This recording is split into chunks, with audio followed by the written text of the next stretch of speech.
sa likod ng maskara ng katatagan.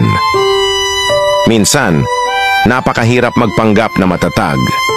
Yung pakiramdam na halos hindi mo na kaya, pero pilit mong pinapakita sa iba na masaya ka, kahit sa loob-loob mo'y ramdam mo ang bigat ng bawat hakbang. Sa kabila ng bawat ngiti, may mga luhang pilit mong pinipigilan, nagkukubli sa ilalim ng maskarang puno ng tapang. Yung kahit pakiramdam mo'y durog na durog ka na, pinipili mo pa rin magpatuloy.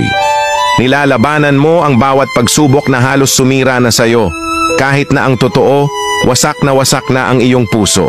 Sa bawat araw, dala mo ang bigat ng sakit na walang nakakaalam, pero pinili mong manatiling nakatayo, nagkukubli sa liwanag ng tapang na halos wala na. Sa likod ng bawat ngiti at biro, may isang pusong umaasa na balang araw, hindi mo na kailangang magpanggap. Na darating din ang panahon na mapapalaya mo ang sarili mo sa bigat ng pagpapanggap at tunay kang magiging masaya.